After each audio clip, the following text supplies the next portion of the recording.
مسلمان کی زندگی میں دعاؤں کا بہت زیادہ اثر ہوتا ہے۔ دعائیں لگ جایا کرتی ہیں، دعائیں اپنا رنگ دکھایا کرتی ہیں، دعائیں اپنا اثر رکھتی ہیں، اور انسان کے گرد جو چیز حصار بن کر اس کی حفاظت کرتی ہے وہ بھی دعا ہوتی ہے۔ دعائیں کرنی بھی چاہیے۔ نبی کریم علیہ السلام نے فرمایا جو اللہ تعالیٰ سے نہیں مانگتا اللہ اس سے ناراض ہو جاتا ہے۔ دعائیں کرنی بھی چاہیے، دعائیں کرانی بھی چاہیے، اور دعائیں لینی بھی چاہیے۔ معاشرہ جیسے جیسے تیزی کی منزلیں طے کرتا ہے اور جیسے جیسے لوگوں کے ذہن گھٹن کا شکار ہوتے ہیں اور مزاجوں کے اندر جیسے جیسے دین سے دوری واقع ہوتی ہے اور روحانیت سے لوگ جیسے جیسے دور ہوتے ہیں، مختلف قسم کے وسوسوں کا لوگ شکار ہوتے ہیں۔ ایک وسوسہ لوگوں کے دلوں میں یہ بھی پیدا کیا جاتا ہے کہ جب اللہ تعالیٰ سب کی سنتا ہے تو کسی سے دعا کرانے کا کیا مطلب ہے؟ بالکل صحیح بات ہے، بڑی عمدہ اور اعلیٰ بات ہے۔ اللہ تعالیٰ سب کی دعائیں قبول فرماتا ہے۔ اللہ تعالیٰ اپنے ہر بندے پر اپنی شان اور اپنے فضل کے مطابق رحمت فرماتا ہے، اس میں کوئی دو رائے نہیں ہے۔ لیکن قرآن مجید خود فرماتا ہے کہ رب کے کچھ بندے وہ ہیں جو اپنے مومن بھائیوں کے لیے دعائیں کرتے ہیں۔ یہ کسی دوسرے کے لیے دعا کرنا اتنا محبوب عمل ہے کہ اللہ نے اسے قرآن مجید میں بیان فرمایا، والذین جاءوا من بعدہم یقولون ربنا اغفر لنا ولإخواننا الذین سبقونا بالایمان۔ فرمایا وہ جو ان کے بعد آئے وہ عرض کرتے ہیں رب کی بارگاہ میں کہ اے اللہ ہمیں بھی بخش دے اور ہمارے ان بھائیوں کو بھی بخش دے جو ہم سے پہلے ایمان لائے۔ وہ اپنے پچھلوں کے لیے دعائیں کرتے ہیں، اللہ کے حضور عرض کرتے ہیں یا اللہ انہیں معاف کر دے، انہیں بخش دے۔ یہ دعا انہوں نے کسی کے لیے کی، اللہ نے اس دعا کو قرآن مجید کے اندر بیان فرمایا۔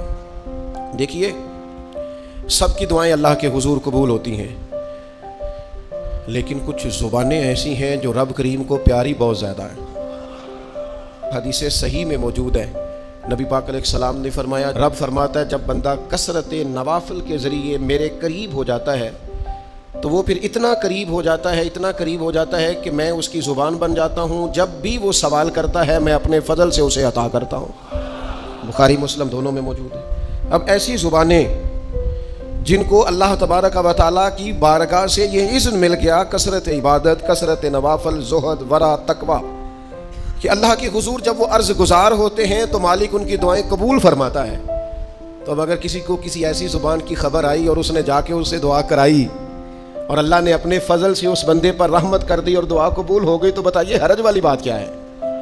اب اس پر بھی وسوسہ ہے کہ اللہ سب کی سنتا ہے، آپ نے فلاں کو دعا کے لیے کیوں کہا؟ اس پر بھی وسوسہ ہے۔ روحانی دنیا سے لوگوں کو دور کرنے کے لیے، اللہ کے نیک بندوں سے دور کرنے کے لیے، وہ لوگ جو مالک کریم کے قرب والے ہیں، جن کو قرآن مجید نے اولیاء اللہ کہا ہے، ان سے لوگوں کا رشتہ کمزور کرنے کے لیے ایک نیا رنگ، ایک نئے انداز میں بات کہ اللہ سب کی دعائیں قبول کرتا ہے، تم دعا کرانے جا رہے ہو، تم نے فلاں سے کہا میرے لیے دعا کرنا، تم نے فلاں بزرگ سے کہا میرے لیے دعا کرنا۔ تو میرے بھائی یہ تو بڑی آسان سی سادی سی بات ہے۔ اچھا یہ بھی ضروری نہیں کہ جو دعا کرا رہا ہے وہ کوئی کمزور ہی ہو، وہ گناہگار ہی ہو اور وہ کسی نیکوکار سے ہی کہے کہ میرے لیے دعا کرنا تو تبھی بات بنے گی۔ بعض نیک بھی کہہ دیتے ہیں اور اس سے کہہ دیتے ہیں جو درجے میں ان سے کم ہوتا ہے۔ کیا حضرت امام جعفر الصادق رضی اللہ تعالیٰ عنہ نے کہا نہیں حضرت داؤد طائی سے کہ میرے لیے دعا کرنا؟ کیا کہا نہیں بعض اساتذہ نے شاگردوں سے کہ دعا کرنا؟ کیا کہا نہیں کہ بعض مشائخ نے مریدوں سے کہ میرے لیے دعا کرنا؟ بھائی کیا بیٹا اپنے باپ کے لیے دعا نہیں کرتا؟ کیا بیٹیاں بیٹے ماں باپ کے لیے دعا؟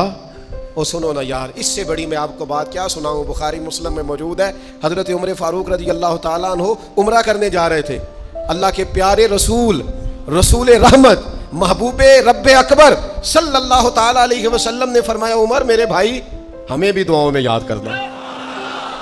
اب بتاؤ اس سے بڑی مثال کہاں سے لائیں؟ حضرت عمر سے نبی کریم علیہ الصلوۃ والسلام نے کہا عمر میرے بھائی ہمیں بھی اپنی دعاؤں میں یاد رکھنا۔ تو اگر حضور جناب عمر سے کہہ سکتے ہیں دعا کرنا، مجھے بتاؤ حضور کو ضرورت ہے جناب عمر کی دعا کی؟ یہ کس لیے کہا؟ یہ اس لیے کہا کہ ہمیں سمجھ میں آ جائے کہ کچھ لوگوں سے دعا کرا لینی چاہیے، کچھ لوگوں سے دعا کرا لینی چاہیے، بس اس سے زیادہ جملہ نہیں کہوں گا، کچھ لوگوں سے اپنے حق میں کچھ کہلوا لینا چاہیے۔ کوئی گواہی اپنے حق میں کرا لینی چاہیے، فائدہ ہوتا ہے، اس کا نفع ہوتا ہے، اس میں بڑے راز مضمر ہوتے ہیں، اس میں بڑے عقدے کھل جایا کرتے ہیں، اس میں بڑی آسانیاں ہو جاتی ہیں۔ میرے عزیز، نبی پاک صلی اللہ تعالی علیہ وسلم نے فرمایا جناب عمر سے میرے لیے، حضور فرماتے ہیں اللہ کے کچھ بندے ہیں اگر وہ قسم کھا کے کہے نا یا اللہ ایسا کر دے، یہ بخاری مسلم دونوں میں موجود ہے، وہ قسم کھا کے کہے نا لو اقسم علی اللہ لا ابرہ، وہ اگر قسم کھائیں تو رب ان کی قسم بھی پوری فرما دیا کرتا ہے۔ وہ میرے بھائی، محبت کے لیے دل ڈھونڈ کوئی ٹوٹنے والا، کوئی جگہ ایسی تلاش کر جہاں سے دعا مل جائے، جہاں سے کرم ہو جائے، جہاں سے عطا ہو جائے، جہاں سے اللہ کا فضل ہو جائے۔ اور پھر ہمیں بھی چاہیے ہم دعائیں دیتے رہیں، ماں باپ کو چاہیے اولاد کو دعائیں دیتے رہیں، اساتذہ کو چاہیے شاگردوں کو دعائیں دیتے رہیں، مشائخ کو چاہیے عقیدت مندوں کو دعائیں دیتے رہیں، بہن بھائیوں کو چاہیے ایک دوسرے کو دعائیں۔ چلے آپ آمین کہیں۔ اب آپ نے انکار نہیں کیا، سارے دعا مانگے، یا اللہ ہمارے بھائیوں کو ہم سے زیادہ عطا فرما، یا اللہ بھائی کو ہم سے، یا اللہ بھتیجوں کو زیادہ عطا فرما، بھانجوں کو زیادہ عطا فرما، اللہ محلے داروں کو زیادہ عطا فرما، پڑوسیوں کو زیادہ عطا فرما۔ یہ مانگو نا دعائیں، اس میں بھلا ہے، اس میں نفع ہے۔ اب جنہوں نے پریشان ہو کے آمین کا ہے وہ خوش ہو جائیں گے۔ نبی پاک علیہ السلام نے فرمایا جو دعا تو کسی کے لیے مانگتا ہے اللہ پہلے تیرے حق میں قبول فرماتا ہے۔ لوگ خوش ہو گئے آپ لوگ۔ او بھائی دعا مانگیں کسی کے لیے، بد دعا نہیں کرنی، کسی کے لیے بھی بد دعا۔ ہمارے ہاں نا ایک بہت بڑا طبقہ جذباتی لوگوں کا ہے۔ ہمارے ایک استاد کہا کرتے تھے جذباتی لوگوں سے دوستیاں نہیں کرنی چاہیے، جذباتی لوگوں سے تعلقات نہیں بنانے چاہیے، اس لیے کہ جس بندے کا اپنے اوپر کنٹرول ہی نہیں تو وہ کسی کے حق میں کیا کرے گا۔ وہ کہتے تھے جذباتی لوگوں سے بچو۔ وہ بھائی ہم بڑے جذباتی ہو جاتے ہیں، ذرا سی شدت آئی نہیں گھر میں لڑائی، اور لڑائی بھی کس سے؟ گھر والی سے، بد دعائیں شروع کر دی، اپنے آپ کو بد دعائیں دے۔ لڑائی کس سے ہو رہی ہے؟ بہن بھائیوں سے، بد دعائیں شروع کر دی۔ ماں باپ سے لڑائی ہوئی، بد دعا دے رہے، اور بڑی بڑی تلخ ہو کے، بڑی بڑی سخت ہو کے۔ او بھئی آپ کیوں ایسے جملے کہتے ہیں، کیوں سخت لفظ بولتے ہیں؟ صحیح مسلم میں حدیث ہے، نبی پاک علیہ السلام نے 3 چیزوں کا نام لے کے فرمایا نہ اپنے آپ کو بد دعا دینا، نہ اپنی اولاد کو بد دعا دینا، نہ اپنے مال کو بد دعا دینا۔ ایسا نہ ہو کہ جب تم وہ دعا کر رہے ہو تو وقت قبولیت کا ہو۔ کبھی بھی اپنی اولاد کو، اپنے آپ کو، اپنے اموال کو بد دعا نہ دو۔ کیوں ایسے جملے بولتے ہو؟ یعنی غصے اور جلال میں بھی جب اپنے بچے کے لیے بات کرو تو پیار والی بات کرو، غصے میں، جلال میں، جذباتیت میں بھی بہن بھائیوں کے لیے، گھر والوں کے لیے، اپنے لیے بات کرو تو محبت والی بولی بولو۔ کبھی بھی اپنے لفظوں کو سخت نہ کرے۔ ہمارے ہاں 1 منٹ لگتا ہے، لوگ کہتے ہیں اللہ کرے میں مر جاؤں، اللہ کرے میں تباہ ہو جاؤں، اللہ کرے میں۔ او بھائی تو ٹھہر جا، اللہ تعالیٰ نے زندگی تجھے اپنے فضل سے عطا فرمائی ہے، تجھے کیا مصیبت بن گئی ہے، تو کہاں سے نکلا ہے، تو کہاں پہنچ گیا ہے، تو کیسے کہتا ہے میں مر جاؤں؟ تو اپنی جان کا مالک ہی نہیں۔ تو مالک ہوتا تو اپنی مرضی کے خاندان میں پیدا ہوتا، اپنی مرضی کی تاریخ کو پیدا ہوتا، اپنی مرضی کے ملک میں پیدا ہوتا۔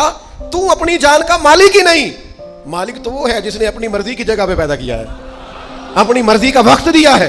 تو کیسے کہتا ہے میں مر جاؤں؟ نہیں، تو مر سکتا، اپنی مرضی سے مرے گا تو خودکشی حرام ہے، اور رب رسول کے راستے میں مرے گا تو شہادت کی موت نصیب ہوگی، ہمیشہ کی زندگی ملے گی۔ وَلَا تَقُولُوا لِمَن يُقْتَلُ فِي سَبِيلِ اللَّهِ أَمْوَاتٌ۔ لہذا جذباتیوں کی بد دعائیں کرنا اور سخت بد دعائیں کرنا، میرے ابا جی بھینس کو بد دعا دینے سے بھی منع کرتے تھے۔ اور میں کبھی کبھی حیران، جب ہم نے یہ حدیثیں پڑھی نا بعد میں کہنا سا یار ان پڑھ بندے نے کتوں سبق لیا آج۔ جانور کو، بھینس کو، وہ کسی وقت وہ تنگ آتے نا تو کوئی سخت لفظ کہتا تو کہتے نہ بھائی مال نو بد دعا نہیں دئی دی۔ تو اس وقت تو مطلب سمجھ نہیں تھی کہ یار مطلب مال نو بد دعا نہیں دئی دی، ایڈی کڑی میرا مطلب ہے مشکل ہے، ان بندہ ماجی نو بھی مندہ نہ آکھے۔ لیکن وہ جب روایات پڑھی بعد میں تو سمجھ آئی کہ کچھ علوم کتابوں میں ہیں، اور چونکہ مسلمان سینہ بسینہ آ رہے ہیں تو کچھ تربیتیں ایسی ہیں جو لفظوں میں تو نہیں، لیکن بڑے بوڑھوں نے جو سنا سیکھا ہے وہ اپنے پلے سے باندھا ہوا ہے، انہوں نے اپنی گرہ سے اچھی طریقے سے کر کے باندھا ہے۔ بد دعا نہیں، آپ دعا کریں، آپ اچھے لفظوں میں، اور کوئی بندہ مل جائے نا۔ میں ویسے میں نے کئی دفعہ کہا ہے، پھر کہتا ہوں، آج کل نا کوئی میرے جیسے بندے کو چلو اونچی کرسی پہ بیٹھتا ہے، نماز پڑھاتا ہے، پگڑی باندھتا ہے، تو کوئی بندہ نیک سمجھ ملے تو دعا نہیں کراتا، فوٹو ہی لیتا ہے۔ پہلے لوگ دور سے آتے تھے تو آ کے کہتے تھے دعا کرانے آئے ہیں، اب وہ کہتے ہیں بڑی دور سے چل کے آیا ہوں جی، بڑی مہربانی، تو کہتے ایک فوٹو مل جائے گی۔ اللہ کے بندے، ہم دعا دے رہے ہیں تو فوٹو لے رہا ہے۔ پھر ایک اور گل آج کل بڑی عام ہے، وہ کہتے جی ذرا یادگیری رہتی ہے، تو میں کہ غوث پاک دی تے کوئی فوٹو نہیں، سانو تے ہر ویلے یاد رہتے نہیں، کوئی فوٹو نہیں، ہمیں تو کبھی نہیں بھولے۔ خواجہ اجمیر کی کوئی فوٹو نہیں، ہماری نس نس میں آباد ہے۔ امام اعظم ابو حنیفہ کی کوئی فوٹو نہیں، لیکن ہم تو حنفی ہیں، ان کا نام لے لے کے جیتے ہیں۔ میرے حضرت صاحب کے ساتھ کوئی فوٹو نہیں، جرت ہی نہیں تھی، اتنے قابل ہی نہیں تھے کہ ساتھ کھڑے ہو سکے۔ وہ میرے گھر کبھی نہیں آئے، اور میں سمجھتا تھا گھر اس قابل بھی نہیں کہ اتنی بڑی ذات کو میں کہوں کہ تو میں کو جیتے دل بر سونا، اور کتنا سونا، او سونا تے رج کے سونا تے سونا جی میں سویرا، میں کو جاتے رج کے کو جا جی میں ہنیرا۔ کبھی اتنی ضرورت ہی نہیں کی، اتنی طاقت کے ساتھ کھڑے ہو کے کہیں کہ میں تیرے برابر ہوں تو فوٹو بنا، اتنی ضرورت کبھی ہوئی نہیں۔ لیکن کیا کریں، دور بدلا، حالات بدلے، زمانہ بدلا، طور طریقے بدلے۔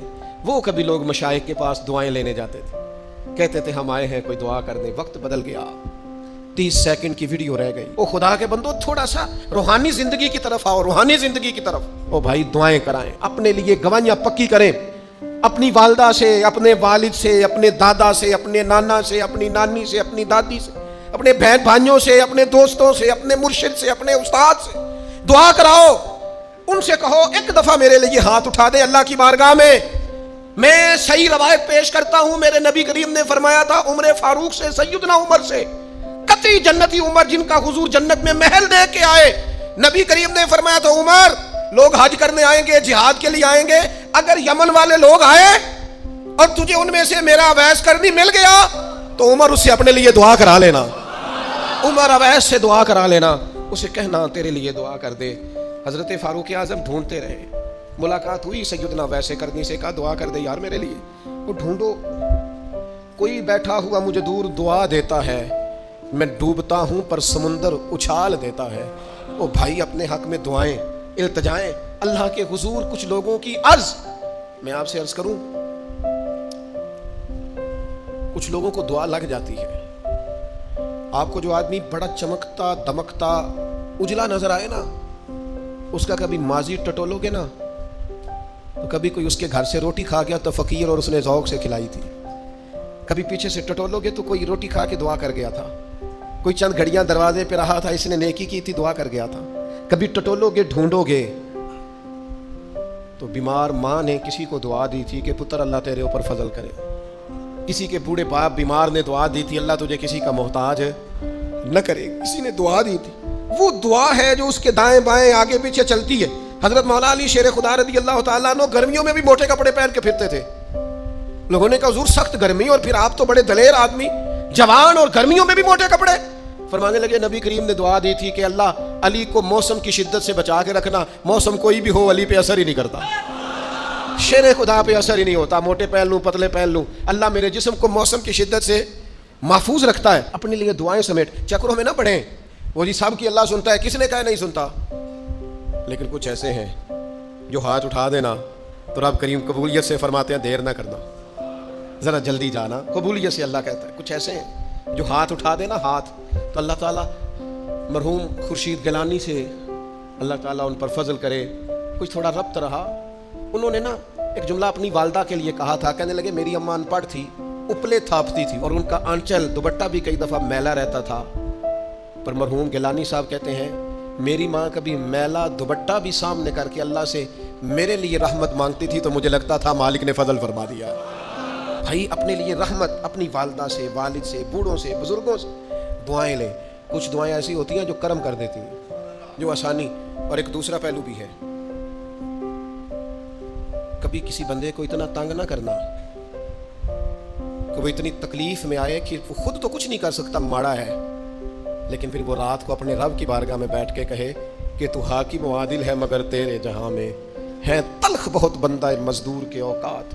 پھر ایسا نہ ہو غریب ہے، ماڑا ہے، خود تو کچھ نہیں کر سکا، پھر اللہ کی بارگاہ میں تیری شکایت کرے، ایسا نہ کرنا۔ میرے نبی پاک علیہ السلام کے درویش صحابی تھے حضرت سعید بن زید رضی اللہ تعالیٰ عنہ، فقیر فاقہ مست، حضرت عمر رضی اللہ تعالیٰ عنہ کے قریبیوں میں سے تھے۔ ایک عورت نے الزام لگا دیا زمین کے قبضے کا۔ میں کیسے آپ سے کہوں کہ جب لوگ کسی ایسے شخص پر جس نے زندگی ساری دیانتداری سے گزاری ہو، لوگ الزام لگاتے ہیں نا تو یہ بھی نہیں سوچتے ہم بات کس کے بارے میں کر رہے ہیں، کھلی ہوئی زبان ہوتی ہے جو مرضی کہہ دیتے ہیں۔ حضرت سعید بن زید پر الزام لگا دیا، اتنا بڑا آدمی محبوب کا صحابی اور عورت نے الزام لگا دیا۔ اور جب اللہ والے بد دعا دیتے نہیں، لیکن جب کوئی تکلیف اتنی دے، کلیجہ پھٹ جائے، پھر بندہ کیا کرے؟ وہی بات کہ اب وہ کچھ کہہ نہیں سکتے تھے، ایک عورت پر کس طرح کوئی بات ہو سکتی تھی؟ دونوں ہاتھ اللہ کی بارگاہ میں اٹھائے، یہ صحیح حدیث میں موجود ہے، دونوں ہاتھ اللہ کے حضور اٹھا کے عرض کرنے لگے مالک اگر یہ عورت جھوٹی ہے نا تو پھر اسے اندھا کر دے اور اس کی قبر اس کے گھر میں بنا دے۔ صحابہ فرماتے ہیں کہ حضرت سعید ابن زید کا تو وصال ہو گیا، زمانہ گزر گیا، لیکن ہم نے پھر اس بی بی کو اندھا ہوتے دیکھا ہے، پھر اس کے گھر میں کنواں تھا اور ہم نے اسے اپنے ہی گھر کے کنویں میں گر کے مرتے ہوئے بھی دیکھا ہے۔ اس لیے کہ جب آپ کسی کو تکلیف دیتے ہیں، جب آپ ستاتے ہیں، جب آپ وہ بات کرتے ہیں جو اس بندے میں موجود نہیں ہے، جب آپ جھوٹ بولتے ہیں اپنے نفس کی تسکین کے لیے، جب آپ زیادتی کرتے ہیں صرف اپنی انا کے لیے، تو پھر بعدوں کا دعائے ضرر نکلتی ہے منہ سے، دعائے ضرر، اور یہ رد عمل کے طور پر نکلتی ہے۔ نبی پاک رحمت للعالمین ہے، لیکن جب حضور گزرے نا ایک دن طواف بیت اللہ شریف کر کے، تو کفار نے پھبتیاں کسیں، بار بار بلا بلا کا، ایک طواف بھی حضور نے کر لیا، دوسرا بھی کر لیا، تیسرا بھی، اور پھر انہیں اوجڑیاں ڈالی، کئی تکلیفیں دی، تو اس وقت حضور نے پھر دعا کی تھی اے اللہ گن لے ان لوگوں کو، گن مالک ان بندوں کو، یہ اتنی تکلیف دیتے ہیں۔ حضرت صدیق اکبر فرماتے ہیں وہ جن کے لیے محبوب نے اس دن دعا کی تھی وہ چن چن کے بدر میں قتل ہوئے، سارے گن گن کے وہ لوگ قتل ہوئے۔ کیوں ہم کسی کو اتنا ستائیں کہ اس کے منہ سے پھر ایسے جملے نکلیں جو ہم سے سنبھالے نہ جا سکیں۔ حضرت سعد بن ابی وقاص، بخاری مسلم دونوں میں حدیث، حضرت عمر نے انہیں کوفے کا گورنر بنایا تھا، حاکم بنایا تھا۔ کچھ لوگ حسد کی وجہ سے نیک لوگوں پر تنقید کرتے ہیں، اپنے ذاتی حسد کی وجہ سے اللہ کے بندوں کو ستاتے ہیں، پھبتیاں کستے ہیں، زبانیں کھولتے ہیں، اور آپ فرماتا ہے جس نے میرے ولی سے دشمنی کی میرا اعلان جنگ ہے۔ حضرت فاروق اعظم رضی اللہ تعالیٰ عنہ نے حضرت سعد بن ابی وقاص کو حاکم بنایا کوفے کا، تو کچھ لوگوں نے شکایتیں کی، تو حضرت عمر نے کہا جاؤ پتہ کرو جا کے، معلومات کی، تو ہر بندہ کہنے لگا اتنا اعلیٰ تو بندہ ہو ہی نہیں سکتا جتنے حضرت سعد بن ابی وقاص ہے۔ ایک بندہ کھڑا ہوا، صرف ایک، وہ کہنے لگا نہ تو یہ جہاد میں جاتے ہیں، نہ مال غنیمت صحیح تقسیم کرتے ہیں، نہ یہ عدل و انصاف کرتے ہیں۔ 3 شکایتیں اس نے لگائیں۔ حضرت سعد بن ابی وقاص چونکہ زندگی ساری محنت کی تھی، جہاد کیا تھا، ساری زندگی انصاف میں گزاری تھی، دل ٹوٹ گیا، اللہ کی بارگاہ میں عرض کرنے لگے مالک اگر یہ ریاکاری کے لیے کہہ رہا ہے نا، یہ باتیں جھوٹ بول رہا ہے، تو پھر اس نے 3 الزام لگائے ہیں، تو میں 3 دعائیں کرتا ہوں اس بندے کی عمر لمبی کر دے، اس کا فاقہ بڑھا دے، اور اسے فتنوں میں مبتلا کرنا میرے مالک۔ یہ دعا نکلی حضرت سعد بن ابی وقاص کی زبان سے۔ صحابہ اور تابعین فرماتے ہیں وہ بندہ اتنا بوڑھا ہو گیا، حضرت سعد بن ابی وقاص تو وصال کر گئے، بڑی شان سے دنیا سے گئے، لیکن وہ اتنا بوڑھا ہو گیا کہ اس کی بھویں جھک گئی تھی، اور فاقے کا یہ عالم تھا کہ فاقہ ختم ہی نہیں ہوتا تھا، اور فتنوں کا یہ حال تھا کہ بڑھاپے میں بھی معاذ اللہ چوکوں میں کھڑی عورتوں کو چھیڑ دیتا تھا، اور لوگ جوتے مارتے، تکلیف دیتے، باز کیوں نہیں آتا تجھے، شرم کیوں نہیں آتی؟ تو کہتا تھا لوگوں میں کیا کروں، مجھے حضرت سعد بن ابی وقاص کی بد دعا لگ گئی، میں نے ان کو ستایا، دل توڑا، اذیت دی، کیوں ہم اس طرح کے لفظ کہیں؟ میں جانتا ہوں اس بوڑھی عورت کو جس کی بیٹی کو کسی نے بڑا ہی ستایا تھا سسرال والوں نے، اور خامد اس کا موجود نہیں تھا، تو وہ اپنے وہاں سے نکلتے ہوئے نا واپس گھر سے، تو وہ دروازے پہ کھڑی ہو کے کہہ رہی تھی حضرت صاحب میں گزر رہا تھا، حضرت صاحب گل سننا، بچیوں کباب کوئی نہیں، ایک بھائیا بیچارہ کدھر کدھر جائے، ہر چوتھے دن میں یہاں آ کے منتیں کر کے دوپٹے پھینک کے بچی چھوڑ کے جاتی ہوں، آج میں نے اپنا مقدمہ رب کی بارگاہ میں پیش کر دیا، آپ گواہ رہنا، میرا جرم صرف ہے کہ میں بیٹیاں دی ماں ہوں، گواہ رہنا آپ، میں نے مقدمہ اللہ کے حضور درج کرا دیا ہے، بیٹی کو حوصلہ دے کے جاتی ہوں، خود نہیں سوتی میں ساری رات، مجھے پتہ ہے میری بیٹی کے ساتھ زیادتی ہو رہی ہے، اور ان کو بھی پتہ ہے لے جا کوئی نہیں سکتے، بندے ماڑے ہیں، تو یہ روز ظلم کرتے ہیں، میں نے وہ مقدمہ درج کرا، آپ گواہ رہنا۔ میں نے بڑا منایا اس اماں کو، میں نے کہا اماں اتنے سخت جملے نہ کہنے لگی، کلیجہ اندر سے پھٹ گیا، چھلنی ہے۔ ایک شخص کے کمرے میں جاتی تھی معافی مانگنے، چلو بچی سے غلطی ہو گئی تو اٹھ کے دوسرے کمرے میں چلا جاتا تھا، میں دوسرے میں جاتی تھی، کیونکہ میں بیٹی والی ہوں، اب میں نے مقدمہ درج کرا دیا ہے، اب میرا رب جانے بہتر انصاف، میں بڑا اللہ کا گناہگار بندہ ہوں، میں نے پھر واقعی وہاں انصاف ہوتے دیکھا، میں نے وہ رنگ بدلتے اور حالات تبدیل ہوتے دیکھے۔ یہ یاد رکھنا زندگی خود بھی گناہوں کی سزا دیتی ہے، یہاں بھی زندگی خود بھی گناہوں کی سزا دیتی، یاد رکھنا، ذرا احتیاط سے منہ کھولنا کسی کے بارے میں، اللہ کے بندوں کے بارے میں اپنی زبانیں ذرا احتیاط سے کھولنا، ذرا خیال کرنا، کسی غریب کے بارے میں جملے سوچ کر بولنا، کسی کمزور کا مذاق اڑانا تو معاذ اللہ ذرا ہوش کرنا، اللہ سے ڈر کے بات کرنا، اس لیے کہ بڑی جلدی انصاف کا وقت آنے والا ہے، بڑی جلدی حالات بدلنے والے ہیں. تلک الایام نداولها بین الناس. اللہ لوگوں کے درمیان دن بدل دیا کرتا ہے. پھر لوگوں کو جگہ نہیں ملتی چھپنے کی, روک چھپانے کی. دو ہی باتیں آج آپ کے سامنے رکھی ہیں. ایک تو نیکوں سے دعا لے لو, اللہ والوں سے دعا لے لو, ماں باپ سے دعا لے لو, بزرگوں سے دعائیں, اور دوسرا بد دعاؤں سے بچ جاؤ, دعائے ضرر سے بچ جاؤ. کسی کو اتنا نہ ستاؤ کہ بیچارہ خود کچھ نہ کر سکے اور اللہ کے حضور تمہاری شکایت کرے. بچو. وہ میں نے بہت پرانا ایک جملہ کہا تھا, پھر کہتا ہوں, غریبوں کی بد دعائیں دن میں نہیں ستاتی, غریبوں کی بد دعائیں رات کو ستاتی ہیں. جب اے سی پورا لگا ہو, گھر پورا بہترین بنا ہو اور نیند نہ آئے, اور اپنے ہی گھر سے خوف آئے, اور اپنے ہی مقام سے بندہ بے چین ہو کے اٹھے, اور کبھی چھت پہ اور کبھی نیچے, اور پتہ نہیں مجھے کیا ہے اور پتہ نہیں مجھے کیا ہے, تو پھر وہ استغفار کرے. پھر وہ جس کو ستایا اس سے معافی مانگے. پھر جس کا دل توڑا ہے اس سے جا کے اللہ کی رضا کے لیے معافی مانگ کے آئے. اس لیے کہ کچھ سکون ایسے ہیں جو صرف معافیوں سے ملتے ہیں, وہ صرف کسی کو راضی کرنے سے حاصل ہوتے ہیں.